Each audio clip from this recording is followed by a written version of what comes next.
Quais são os frutos daqueles que amam a Deus acima de todas as coisas? Olhe para cá. Eu vou mencionar rápido 4 frutos de quem ama a Deus acima de todas as coisas. E quero dizer aos jovens que esses 4 frutos não podem ser tratados como prova de Enem. Prova de Enem, a gente chega lá e vai por eliminação. Isso aqui eu já não sei, vou deixar por último. Vou começar por essas que eu sei. Não, aqui é fruto completo. Ou você tem, ou você não tem. Deixa eu começar. Primeiro fruto de quem ama a Deus acima de todas as coisas. Quem ama a Deus acima de tudo, sabe viver uma vida sacrificial para agradar a Deus. Me permita lhe dizer algo. Falei há poucos dias em uma de nossas igrejas da região metropolitana. Se as coisas continuarem do jeito que estão, em poucos anos, a geração que virá vai ter que buscar no Google, no dicionário, o que significa sacrifício.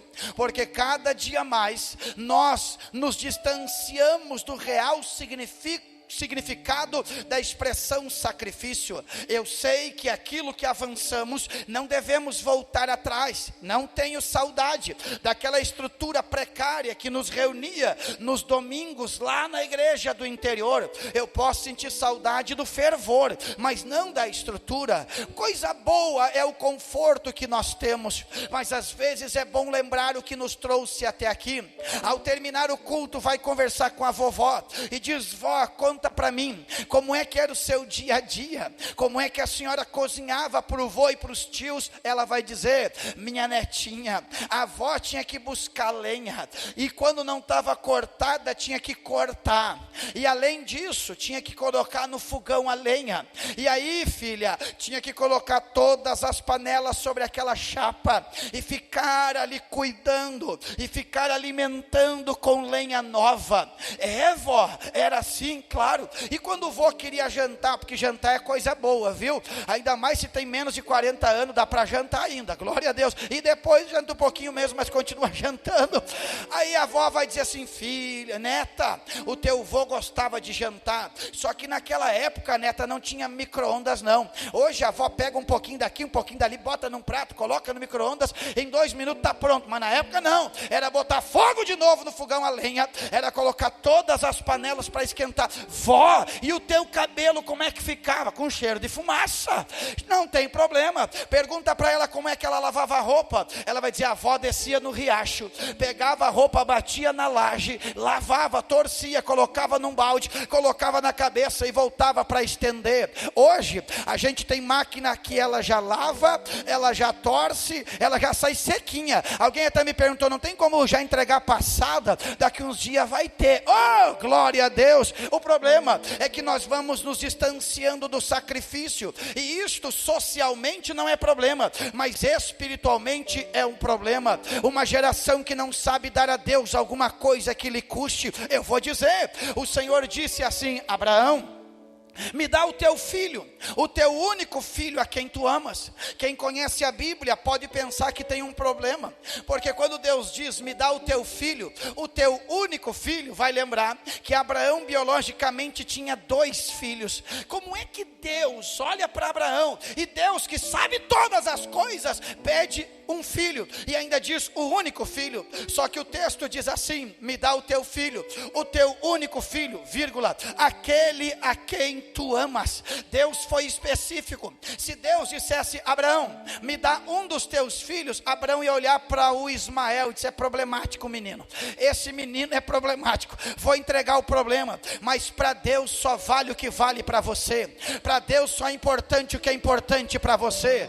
Deus não olha para o teu bolso, Deus olha para o teu coração. Se não vale para você, não dê para Deus. Esta noite, quem ama Deus acima de todas as coisas, não tem medo de sacrifício. Eu vivo um tempo em que eu ouço crentes, com todo respeito, meu pastor, eu ouço obreiros que quando a gente diz tem que estar no culto de ensino e de oração, eles se ofendem conosco, eles ficam bravos. Olhe para cá, eu vivo um tempo que se está chovendo, está chovendo, se está calor, está calor, se está frio, está frio. Eu quero dizer para você: não tenha medo dos sacrifícios, porque quando tem sacrifício, o fogo desce e recebe. Quem está entendendo a pregação? Você vai ler o Antigo Testamento, E você vai ver em todo o Antigo Testamento que Deus pediu sacrifícios. Olhe para cá. Mas quando você chega em Atos dos Apóstolos, capítulo 15, há um problema entre judeus e gentios, e eles têm que resolver. E o que me chama a atenção, pastores, é que quando a igreja se reúne para resolver o problema, o resumo, a suma foi esta. O texto está bem assim, ó: e pareceu bem a nós e ao Espírito Santo, porque quando é o Espírito Santo que pastoreia, dá tudo certo, a gente só obedece. Pareceu bem a nós e ao Espírito Santo. O que pareceu bem? Duas proibições aos gentios. A primeira, se abster de relações sexuais ilícitas, está no texto. A segunda, o Senhor Deus proibiu eles de comerem carne sufocada. Como assim, pastor? Pastora, o que é uma carne sufocada? É um sacrifício que morreu, mas que não sangrou.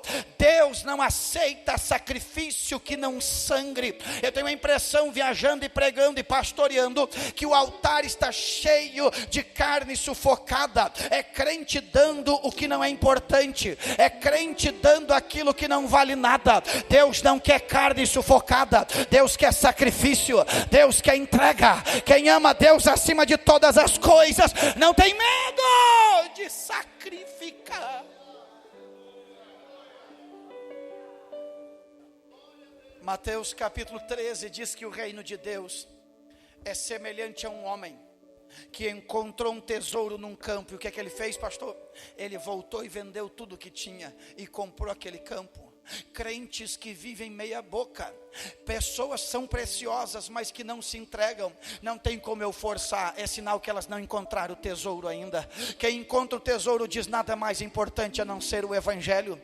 Quando Jesus me encontrou e me batizou com o Espírito Santo e me fez promessa, e em novembro de 1999 eu preguei a minha primeira mensagem, Jeremias 1:19, em uma caminhada num sítio, em uma curva, nós paramos, eu abri a Bíblia e preguei para aquela turma. Deus falou comigo que Ele não me queria pela metade, Ele me queria por completo. É por isso que eu olho para trás e chego a uma conclusão: eu sou literalmente um improvável. Não tenho como atribuir a mim razão ou glória. Se não fosse a misericórdia de Deus, eu não estaria aqui. Mas eu descobri que Deus dá de tudo para quem não é dono de nada. Deus dá de tudo para quem não é dono de nada. Esta noite o altar está aqui, e quando terminar esta reunião, não fique esperando eu te insistir. Tenha coragem, saia do seu lugar, independente da tua idade, e vem no altar e diz: eu entrego, eu entrego, eu entrego, eu entrego, eu entrego, porque eu amo Deus acima de todas as coisas. Segundo fruto de quem ama Deus acima de todas as coisas: quem ama Deus acima de todas as coisas, ele tem uma vida de adoração independente das circunstâncias. Escute o que eu estou dizendo. Qual é o problema? O problema é que se criou uma dicotomia da fé. O que é isto? Eles criaram um Deus territorial. O Deus da igreja é mais santo que o Deus da universidade. O Deus da igreja é mais santo que o Deus do escritório, que o Deus do pavilhão, que o Deus da roça.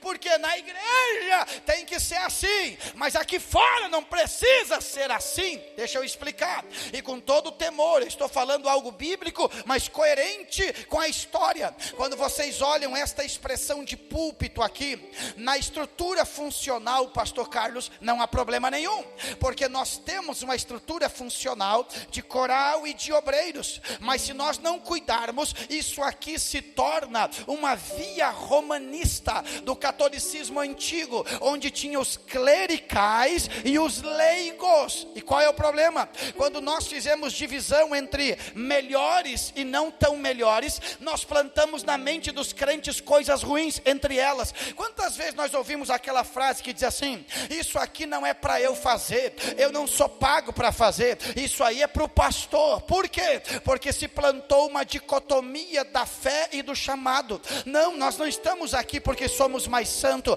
O Deus que pede santidade, Ele pede a mesma santidade de mim que prego, de quem cuida da porta, de quem cuida dos carros. Quando o arrebatamento vir, Ele não vai dizer: vou levar aquele ali porque ele está num lugar mais santo. Agora não tem lugar santo dos santos, agora é a presença de Deus que santifica as nossas vidas, e onde nós pisamos é santo.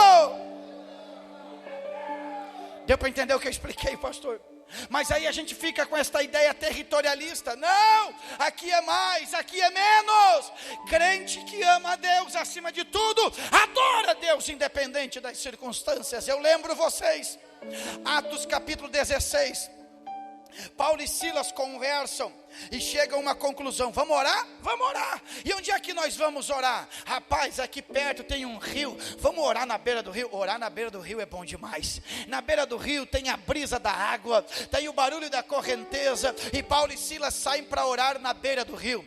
O que acontece no ir e vir? Uma moça está endemoniada, Paulo repreende o demônio, vocês conhecem a história, ela é liberta, mas Paulo e Silas vão para a cadeia.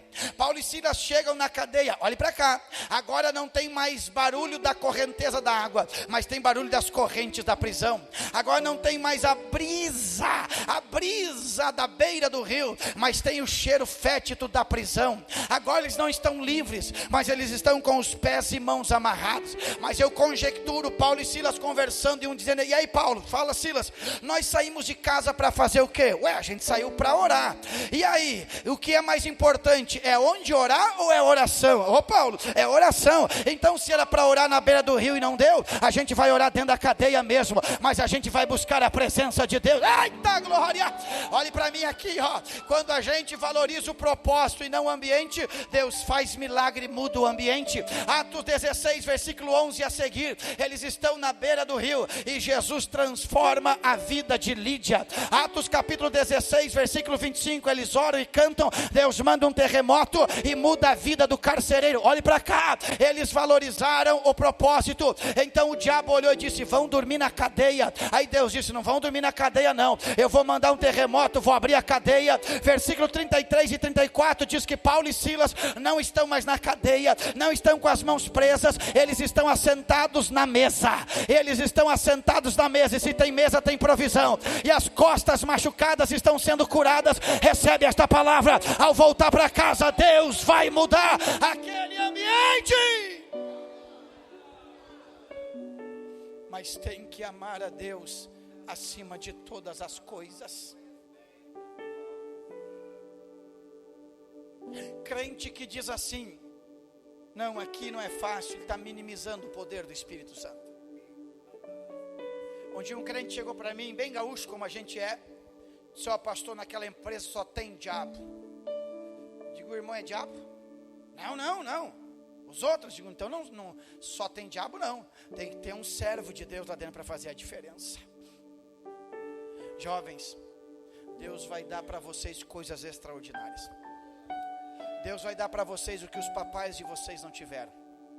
Deus vai colocar vocês em ambientes que os papais de vocês nunca vão entrar lá, porque não tiveram oportunidade. Eu conversava com alguém há pouco tempo atrás e eu dizia assim: Deus vai te colocar lá naquela universidade. E essa pessoa me disse: como é que Deus vai me colocar lá? Eu não tenho dinheiro. Eu disse para ele: tu tem que entender um mistério. Deus não quer colocar gente dentro da universidade, gente já tem um monte lá. Deus quer colocar o céu dentro da universidade, mas como o céu está dentro de gente, Deus joga gente que tem o céu lá dentro para impactar aqui. Ei, levantem as mãos vocês aqui, só o coral. Há uma profecia, levantem as mãos aqui o coral. Há uma profecia de Deus para vocês. Se vocês amarem a Deus acima de todas as coisas, Deus vai colocar vocês em lugares extraordinários. Guarde esta palavra profética do dia 10 de dezembro de 2023.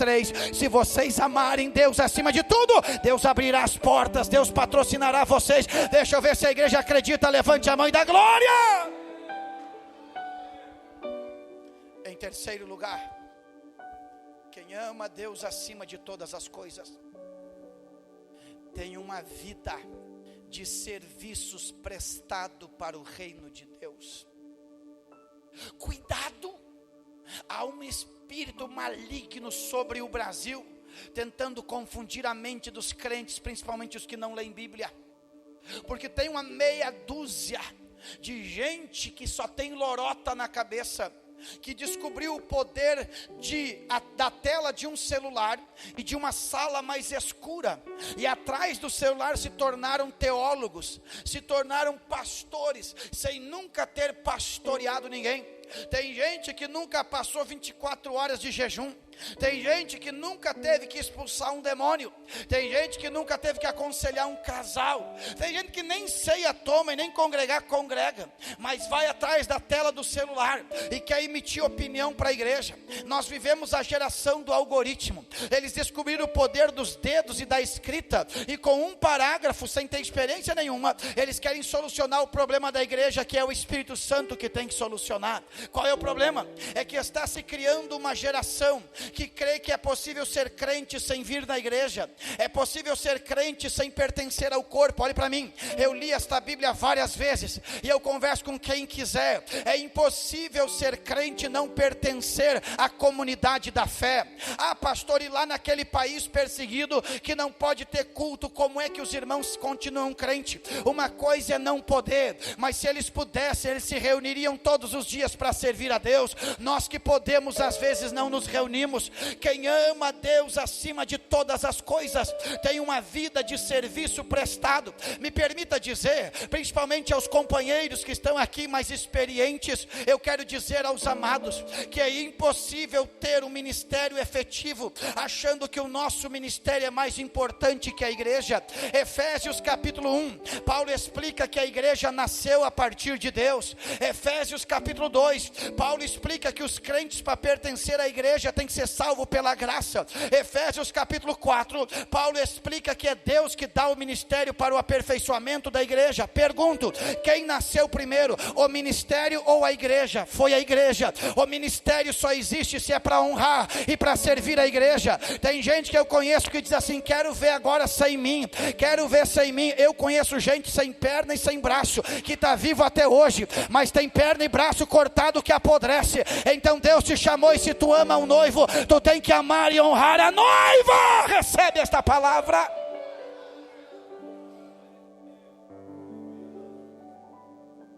Andy Johnson, no seu livro sobre missões, ele diz assim, qualquer coisa na igreja que não coopera para o todo da igreja, não é noiva, é dama de honra. Quando tem um casamento, a daminha de honra entra e chama atenção, mas quando a noiva entra, todo mundo esquece da dama de honra. E quando termina a festa, a dama de honra volta para casa, mas quem vai para a intimidade é a noiva. Se o teu ministério é maior que a igreja, você não é noiva, você é dama de honra. Se Deus me deu alguma coisa, foi para abençoar a igreja. Recebe esta palavra. Eu lembro que no início do ano 2000, eu fui ao estado de São Paulo para estudar, e uma serva de Deus, uma veterana na fé, ela pagou tudo que tinha que ser pago para mim, porque eu não tinha nada.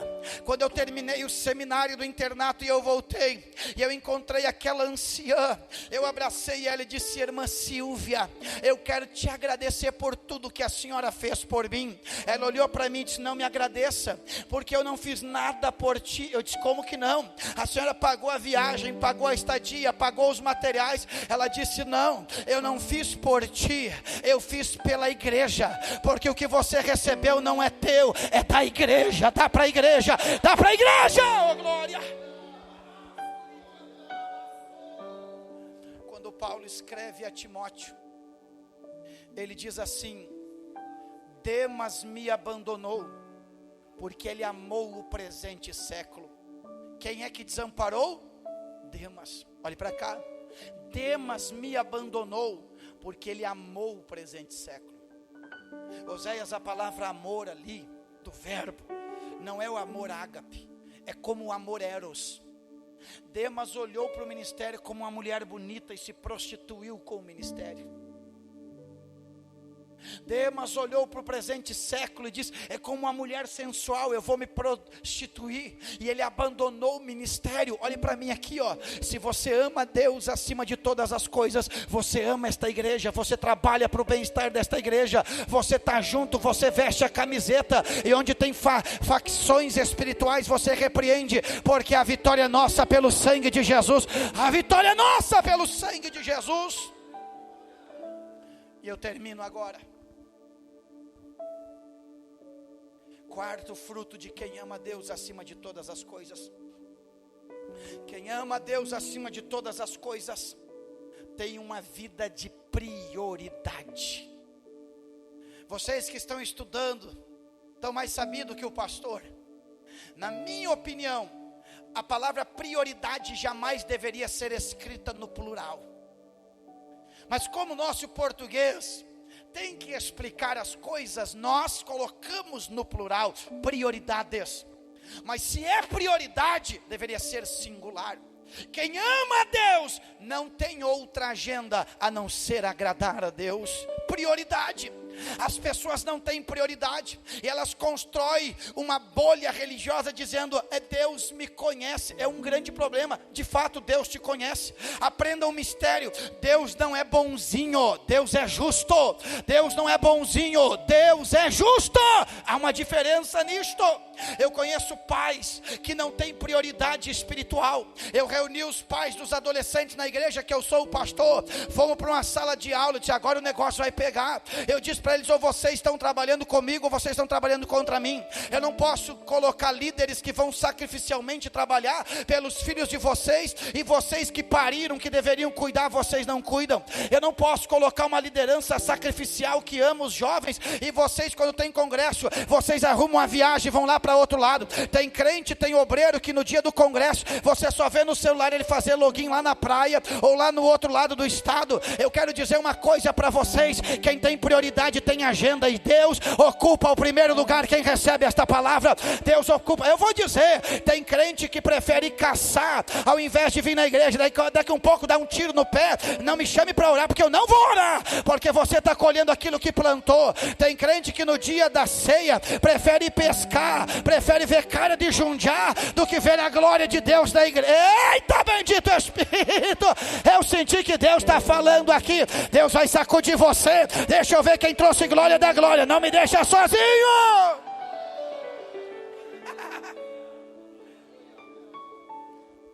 Eu conheço crente, não é ideia, que paga mensalidade do time de futebol, mas não dá dízimo na igreja. Eita! Eu conheço crente que no dia do clássico gaúcho, ele não veio na igreja. Eu conheci um presbítero lá no Uruguai, que quando jogava Nacional e Peñarol, tu já podia saber, ele vai vir pro culto depois que terminar o jogo. Depois que terminava o jogo, ele ainda vinha pro culto, queria pegar azeite para ungir os outros. Aqui não, meu irmão. Ou você ama Deus acima de todas as coisas, ou você não ama. Deixa eu ver quem ama Deus acima de tudo. Se coloque em pé comigo agora. Oh, glória. Olha o que eu vou lhe dizer. Olha o que eu vou lhe dizer. Deus olhou para o povo preso no Egito, e Deus disse: Moisés, tira o meu povo do Egito e leva eles lá para o deserto para fazer uma festa. Quem lembra disso? Êxodo capítulo 5. Quando o faraó viu que o povo ia para o deserto para fazer uma festa e cultuar a Deus, o faraó disse assim, não dá para deixar eles ir não. Vamos aumentar o trabalho, que eles vão trabalhar tanto que não vão ter tempo de ir adorar a Deus. Olhe para mim aqui, que eu estou na direção do Espírito Santo. Eu sou pai de família. Eu sei que às vezes o orçamento está apertado. Eu sei que às vezes o orçamento não ajuda. Eu sei disso. Sou casado, tenho 2 filhos. Às vezes não dá para fazer o que a gente gostaria de fazer. Então o que a gente faz?